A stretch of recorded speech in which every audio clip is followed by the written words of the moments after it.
Hello and welcome to the very first episode of Brand Chops, where we're chopping up brands to see what they're made of. My name is Zack Lemear. And I'm Chris Duhaime. And today we're going to talk about the purpose of the podcast and dive into a little bit about the importance of branding in general and why it's more than just a logo and visual identity. And we're going to dig into it as much as we can. I think that most people don't know what a brand is. Everybody thinks a brand is a logo. And so what's funny about that is that branding itself is a terrible brand because it's not your logo. It's experience, it's feeling, it's the reputation, it's so many things. And the brand is just the visual piece, which is there to help you be easy to recognize, remember, and share. Very important.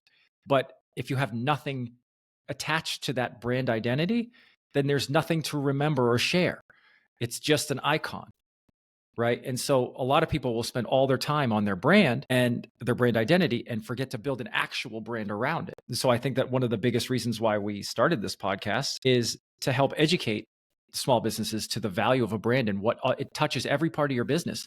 It makes everything easier across every department. Yeah. And I think it's important for companies to just understand that this is the piece that sort of gets skipped a lot of times. Oftentimes we'll see companies that you have a really good technician, very good at what they do, plumber, electrician, really good at doing bookkeeping, whatever it might be. They're really good at that particular piece, and so they skip all of this foundational stuff because they just instantly go into selling or they instantly go into marketing without really giving much thought into like the why of the company. Why did you start this company? What is your mission, your core values? How are you differentiating yourself from everybody else that's out there that's doing the same thing? Yeah. And I say this all the time, that nobody buys or sells anything but brands, right? When's the last time that you went out to a store to buy Thing? No one ever goes to the store to buy Thing. They go to Amazon to buy a Dyson. They go to Walmart to buy K-Cups. They go to a brand to buy a brand. Brand is all that matters. It's the only way to differentiate. It's the only way to connect. It's the only way to really get a sale. And if you don't care about your brand, no one else will. Yeah. And I think there's some really good use cases for the importance of a brand, so from Toys R Us, that's a great use case, Bed Bath & Beyond. These are companies that have failed, but their brand is still worth something. That name recognition is still worth something to somebody. So people are willing to spend money in order to get to overtake those brands and to make them part of their own brand. Yeah, and so it's a pretty big mistake that almost every company makes is by ignoring their brand, or they think that they don't need it. And I'm sure that we've all seen a business with terrible logo, but that is successful. But that doesn't mean that they don't have a brand. The brand is nothing more than those promises that you keep. It's not even the ones that you make, because you can make promises all day and break them. And the only promise you've actually kept is that you're a promise breaker, and that has now become your brand. Because it works like a nickname, right? You don't really have control over your brand. You only have control over the influence that you have over time based on the consistency of how you show up or how your sales team is showing up on your behalf. And if it's not consistent, it's not clear, and it's not focused, then you're not building a brand. You're just creating noise that no one can get behind.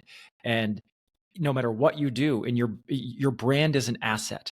It is not a liability. It is not a chore. It is the only thing people buy or sell. Yeah, and it's important to really look at like how others are talking about your brand. So there's things that you don't even think about that others are saying about your brand, whether it's showing up on time, a good communication.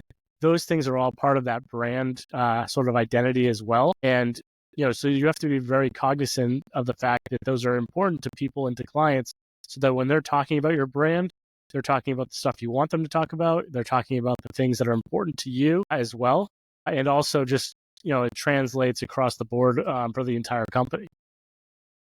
Yeah. And how can you sell anything if you don't really know who you're selling to or what you're selling? I say this a lot too about, people who are selling cars are not in the business of selling gas mileage most of the time, or colors, or finance plans. They're selling plenty of room in the back seat for snacks and crayons because somebody just had an addition to the family, or the family is growing.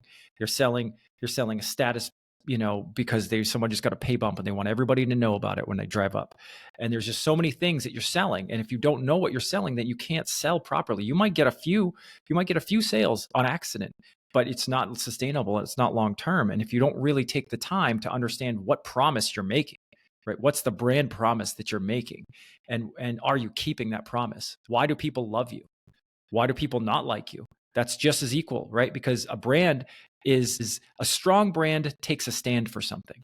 A strong brand takes a position, right? Like we talk about Liquid Death all the time, and they are very irreverent and funny in their marketing. And we were just talking earlier today about True Classic Teas, another great company that is very good with their brand. They're great at storytelling, and they're great at putting their customer into the marketing, right?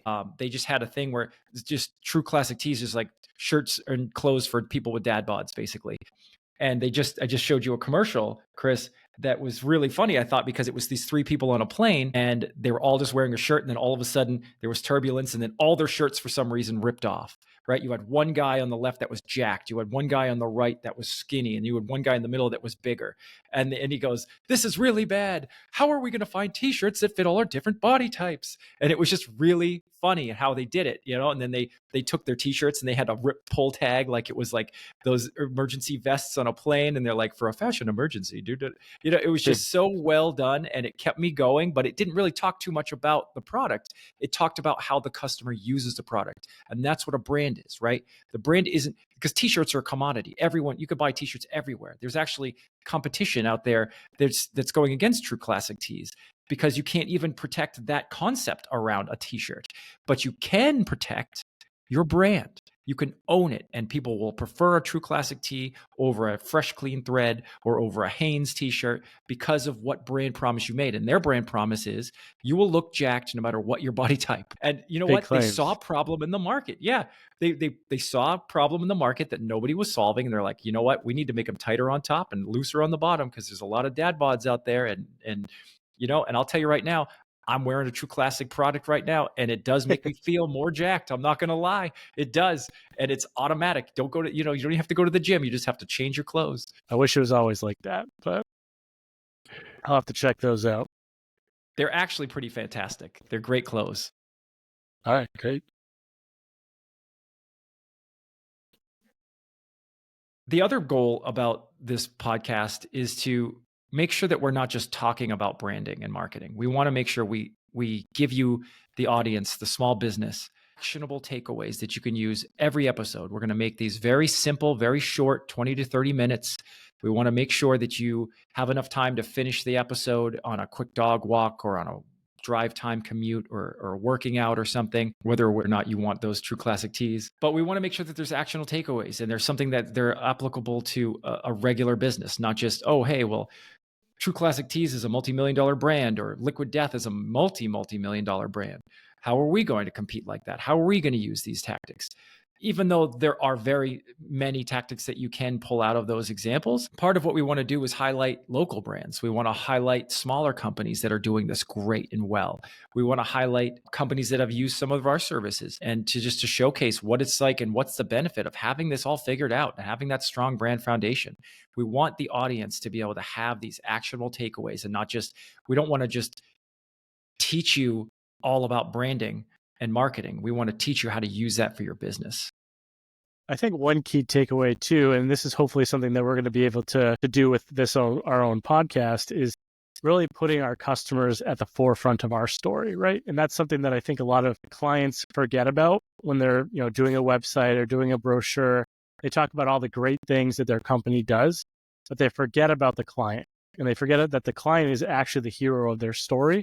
And they just need to make sure that they're identifying who that is, understanding their pain points, and then being able to focus on those pain points and how they can solve them. And so your story isn't about you at all.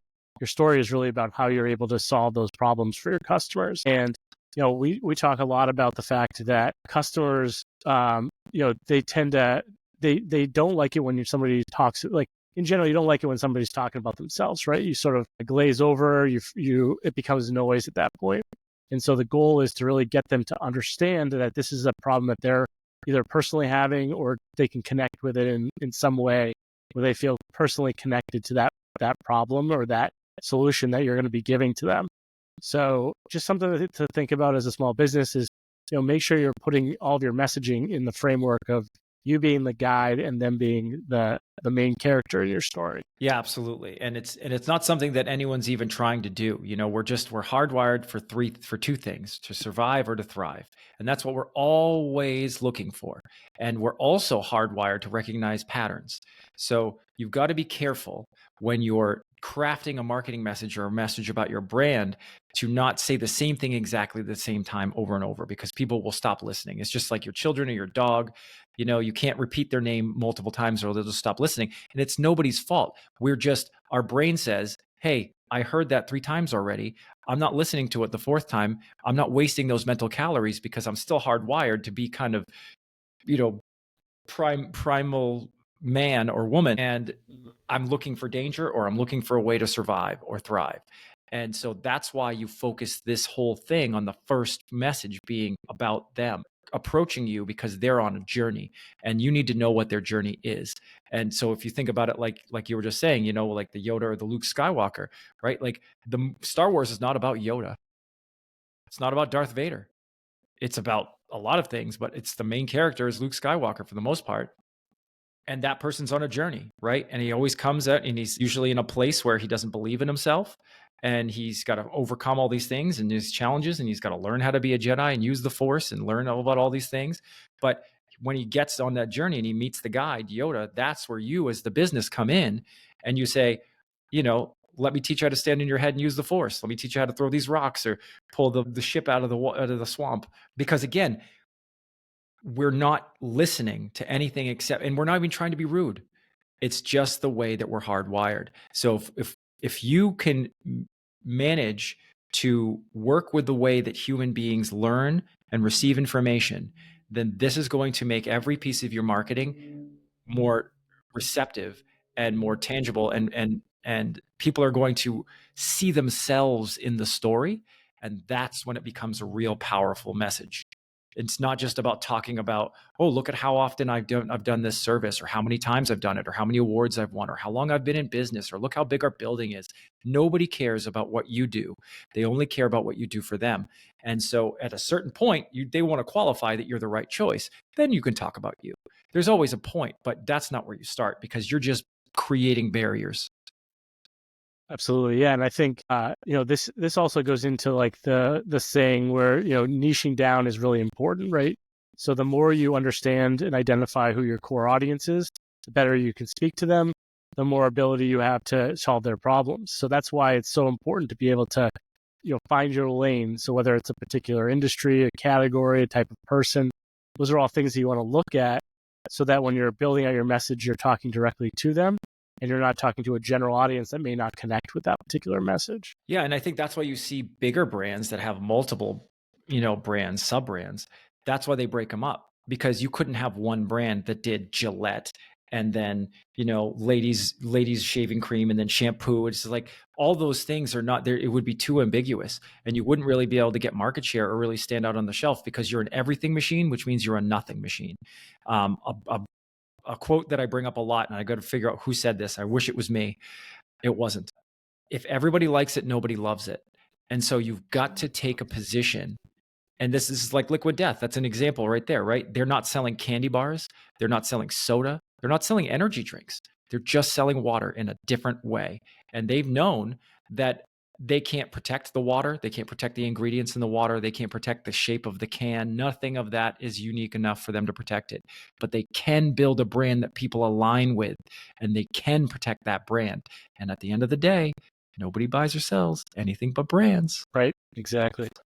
Yeah. So I think overall, I think the message of what we're trying to build for this podcast is real life examples of where branding is important, how it's going to help you stand out in a crowded market, how you're going to be able to differentiate yourself from competitors, how you're going to be able to position yourself in the market. So the goal for this podcast is really to provide as much insight into any of those branding tips as we can. We're going to dive into some marketing strategies as well. But the ultimate goal is to give that small business that sort of advantage that maybe some of the larger businesses are getting, because they're able to afford those agencies. Yeah, and it takes a village. So some of the things that you can look forward to is we're going to have guests. We're not always just going to be us chit-chatting about branding and how you can do things. We're going to bring guests that are doing this in the real world that are not branding people, not marketing people. We want this to be, again, relatable. We want to make sure that it's something that you guys can understand, you can relate to, you can use on a regular basis. We're going to be talking about mergers and acquisitions. We'll talk about sales processes, marketing. We're talking about trademarks. We'll be talking about all different things. We'll be breaking brands down to show you what they've done to make them very popular. We'll be highlighting local brands. There's going to be a lot of variety on this show, but it's always going to be centered around teaching you, the small business, how to build your business better with a brand that's strong. You guys can look forward to all these new episodes coming out soon for Brand Chops, where we're chopping up brands to see what they're made of. See you guys. Brand Chops is brought to you by the fine people at Pivot Creative. Pivot Creative is a full-service branding and marketing agency that partners with businesses to build brands that connect so that every dollar you spend is an investment and not an expense. If you need some branding or marketing guidance, a website, a new brand, or want to learn more about one of the topics we cover on the show, please reach out to us at pivotcreative.com. If you know someone that would benefit from learning more from one of our shows, please share the episode. Visit brand-chops.com. And as always, like and subscribe if you find this content to be helpful. See you next time on Brand Chops, where we chop up brands to see what they're made of.